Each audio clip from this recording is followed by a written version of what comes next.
Hey everybody, Chris Hayre with you on the Backstage Chargers podcast presented by Toyota. We normally do this on Tuesdays during the season, but during free agency, anything goes. This is our second episode of the week, and it's with the two newest Chargers, quarterback Tyrod Taylor and linebacker Thomas Davis.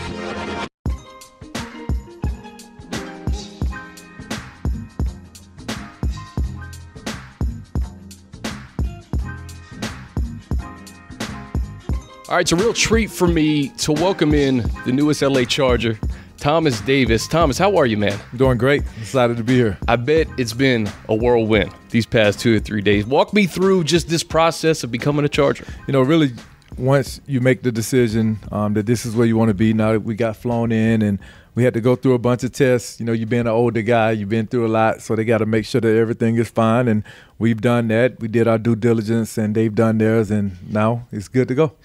When you're in a league for 14 years with one team, what's the process that you go through this late in your career in terms of selecting a team and then having everything kind of fit into what you want to do during the later stages of your career? You know, like you said, I was with Carolina for 14 years. This is my first time ever, though, going through free agency out of those 14 years. And, you know, for me, I think most guys, when they are going through free agency, your mindset should be to select a team that you have an opportunity to win the Super Bowl with. Got to get the ring, right? Hey, that's it. You know, for me, being at my age, a lot of guys choose to try to go after money or whatever reason that they select their teams. But for me, it was all about putting myself in the best position to be able to go in, not only become a part of a Super Bowl caliber team, but to do my part to make sure that I'm contributing and helping that team win. And you look at all the factors too, right? I imagine the coaches, Coach Lynn, what he's built here the last 2 years, Gus Bradley, Coach Smith, who was your position coach with the Panthers. You mentioned Coach Milas. So that familiarity, especially late in your career, that's got to be a plus as well. That's definitely a plus. Whenever you can go in and you can join a team where you have so many people that you already know. You know, it just makes that transition that much easier when you have players that you know, you have coaches that you know, and, you know, having that continuity, I think it's going to make a world of difference in this transition that I'm getting ready to take part in. So before you got here, I was looking at the 2005 draft, right? And I'm going through the entire draft just to see who was in that draft class. And I talked to Sean Merriman yesterday. Yep. He was selected Lights 12. out. You were 14. Lights out. And then I looked. I'm like, all right, you see like Alex Smith, Aaron Rodgers, I think Frank Gore, Darren Sproles. Defensive players, though, I look, and I'm trying to find any active guys. There's no active guys except for you. It's crazy, you know, right? Derek Johnson and Pac-Man Jones were in that class. But I look, 2005, that's remarkable, Thomas, that you're the only active defensive player from that draft. You know, it's been amazing. You know, I think early on in my career, having the injuries that I dealt with, I think it was a gift and a curse. You know, when you think about going through it, you know, it's one of the roughest times of your life, you know, dealing with 3 ACLs back to back. But in turn, that has given me the years on the back end to be able to continue to play at a high level and continue to be able to do the things that I love to do. So also the mentality, though, right? No that mentality and that perseverance, that carries the day. It does. And, you know, I'm excited to still be here, still be playing at a high level, and just really looking forward to getting out there and showing everybody what I'm capable of doing. So I talked to Sean yesterday, and he said, first things first, we'll get into leadership and you know, being a model citizen in the locker room. He goes, this guy can still go. You know, I look at the last 4 years, 3 Pro Bowls, a first-team All-Pro appearance in 2015. You got a lot in the tank, man. Hey, I don't want to talk about it. I just want to show it. I'm glad that I have the opportunity to show people that I still can do it and do it at a high level.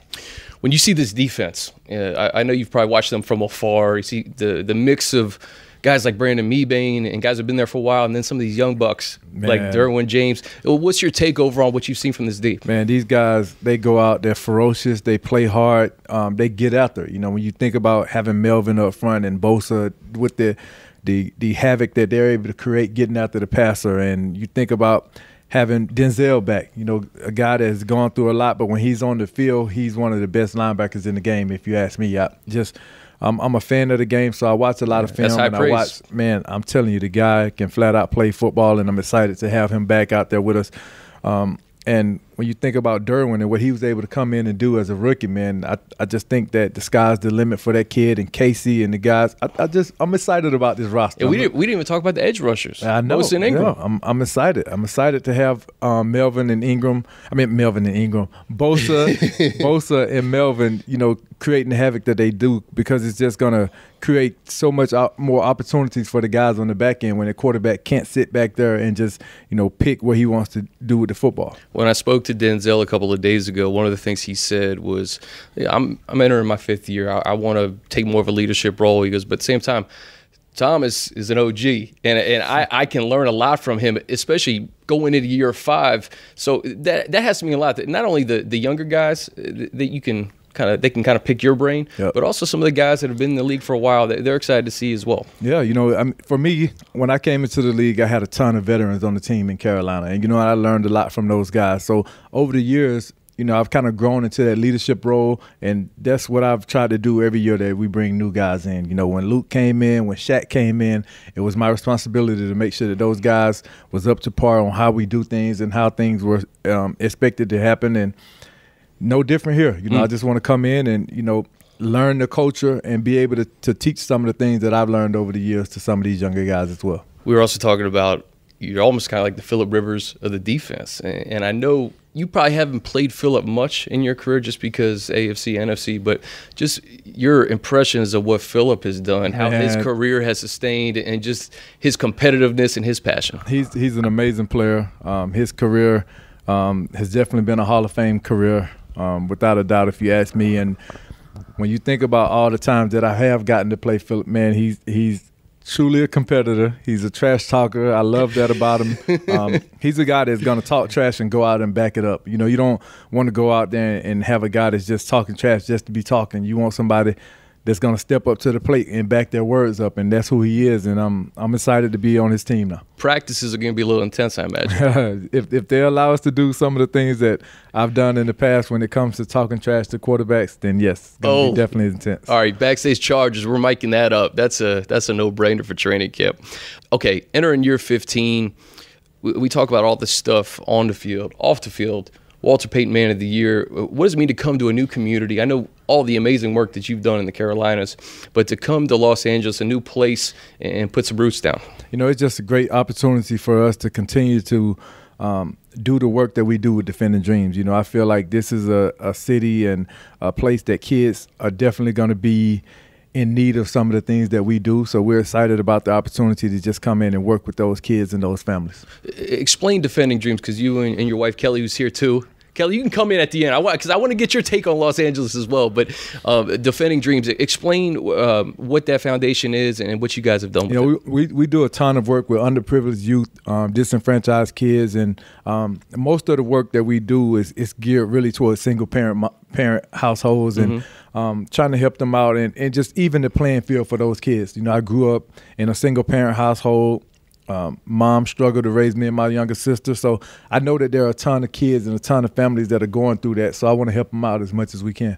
Last football question for you. Entering year 15, what is the potential of this team? You've seen them from afar. Coach Lynn, back-to-back winning seasons. They won a playoff game last year.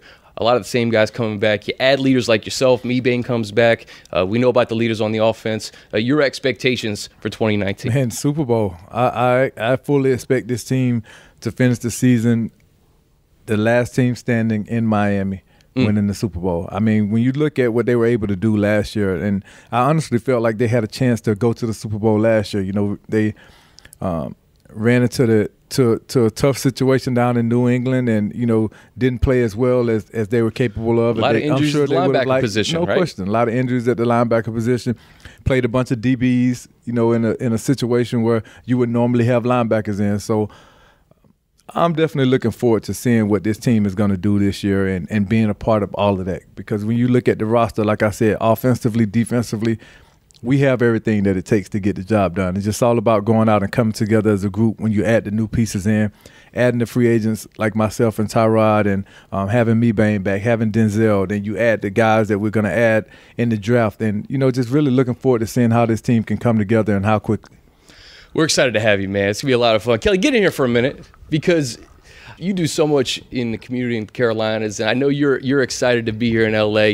Just what have these last 48 hours been like for you? It's been pretty crazy. Hey, everybody. Yeah. Kelly Davis. We're excited.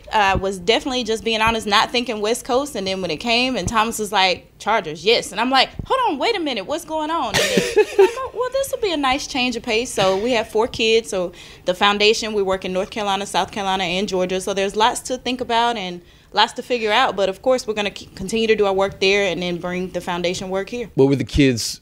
What are their thoughts on coming to the West Coast? Oh, they're ready. They're ready? Oh, the youngest is like, Daddy, how many swimsuits do I need to pack? The 11-year-old's been begging to move to L.A. for 3 years. His favorite player is Keenan Allen, which is crazy. Like, there we go. So it just Keenan, worked out. Let's go. I think Keenan knows he bugged him a lot at Pro Bowl. Oh, so, did he? Yeah, so it's all falling into place. I think this is where he was supposed to be. That's great. Have you guys been familiar with the West Coast at all? We visit, but have not been here for a long period of time. Yeah, the swim shows will come in. I mean, the beach we're a couple miles away from the beach. Yeah, right in the backyard. You guys, we're so pumped to have you. Can't thank you enough for your time. I know it's going to be a busy day, but let us be the first to welcome you to LA. Thank you so much. All right. All right, here with one of the newest Chargers, Tyrod Taylor, on the Backstage Chargers podcast, presented by Toyota. Tyrod, welcome to Los Angeles, my man. How are you? I'm doing well, thank you. We were just talking offline. The last 72 hours, probably similar to Thomas Davis, a whirlwind for you, I bet. For sure. But that's free agency. It's all a blessing when you look back at it, though. You look back, really the last 2 years, a member of the Bills, a member of the Browns. You've seen this team from the other side, yes, on the other sidelines. Your impressions of what you're stepping into here in 2019?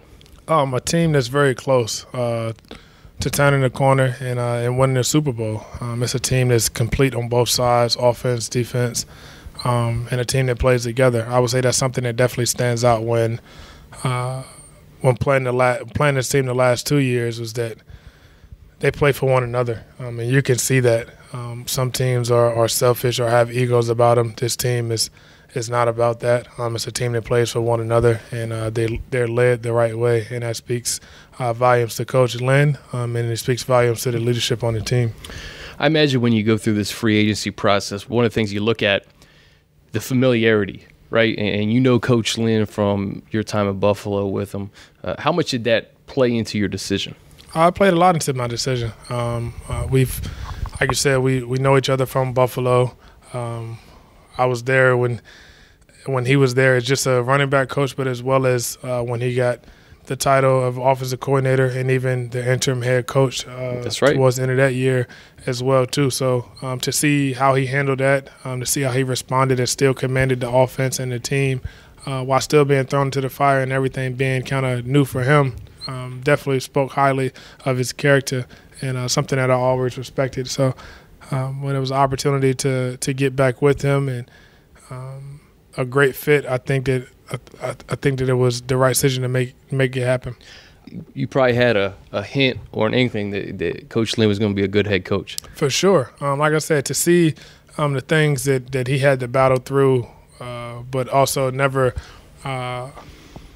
wavering throughout the time. Like I said, he was the same person day in and day out, consistent, and he was the man for the job. And you could definitely see head coach characteristics throughout those times, and knew whenever it was an opportunity for him to take over, he would definitely do a great job, and he's done a great job here. Yeah, so far, you look at the last 2 years and just the culture that's being built here in Los Angeles, back-to-back winning seasons, you win a playoff game, and that quarterback's room just got that much more experience. I mean, last 4 years, Tyrod, 46 starts, had a winning record in those starts, went to a Pro Bowl in 2015. You got to feel comfortable with where you're at now, and then just to have Phillip Rivers next to you this upcoming season has got to be special. Yeah, I'm here to offer whatever assistance I can offer to Phillip or to the rest of the team. Of course, Phillip is a great quarterback and has played at a very high level throughout his time in the NFL, and I'm looking forward to learning as much as I can from him, seeing how he leads, seeing how he goes about his business day in and day out. You're always learning, right? For sure. When you're not learning, you're getting worse. So challenging myself to be better each and every day, but also learning as much as I can from him because those opportunities don't come often. And then you look at the weapons on the outside with Mike Williams and Keenan Allen and really going up against this defense on a daily basis. Probably going to make you feel better too. Yes, it makes you better. It challenges you to bring your A game because you know that you're playing against one of the better defenses in the NFL, and looking forward to challenging those guys as well as those guys challenging me. So the West Coast. What do you know about the West Coast, Tyrod? Not much. Last time I was in Orange County, I was in high school for the Nike Elite 11 quarterback camp. Oh, really? Who was in that camp? Man. Anybody of Ryan note? Mallett. All right. I'm drawing blanks. So they're gonna be mad. When Look back. Yeah, I put you on the spot there. But yeah, Ryan Mallett was a player. Willie Corn. Okay. Played quarterback at Clemson. Some guys gonna be mad when I hear this list. I know the counselors were Drew Stanton, Troy Smith. Oh, wow. Tyler Paco, Jamarcus Russell, Trent Edwards, Jordan Palmer. All right, and he's been a quarterback's coach here, coaching some it's of these a couple. young guys. I'm missing some guys. I go back and look at this. You picture. did good though, man. For being put on the spot. As far as the guys that were there, I'm definitely missing some guys. I apologize for that, but it was a great time. It's been some years now to think about. That was in high school, and I'm entering year 9 now. So haven't spent much time on the West Coast. I've trained out in LA before, and I've trained in San Diego a couple times, but this will be the first time I've been away from the house or away from the East Coast for a long period of time. Looking forward. Challenges always bring the better out of a person, so looking forward to a new challenge. You know, I look at your career, and from being a 6th-round pick to really propelling yourself and making a name for yourself in this league. How has that fueled you in your career? It's always challenged me. The things people say you can't do definitely challenges me. It should challenge other people as well too. Me and my dad, or me and my parents, my mom and my dad. We sit back and laugh at some of the things that people were saying when I came out of college, and it's all been fuel to the fire. I appreciate them in a certain way because it's made me who I am today. But definitely thankful for the opportunity. God has definitely blessed me, allowed me to see many of good days in this profession. There's been some bad ones as well too, but that comes with it. But it's all a blessing, like I said, when you look back at it. We have this in common. We're both from Virginia. You're from an area where a lot of unbelievable athletes, from Michael Vick to Allen Iverson. Just talk about growing up in the Hampton area. Yeah, growing up, like you said, you named 2 of the bigger names. One that you didn't name that is always going to be one of my favorites is Ronald Curry. Oh, that's right.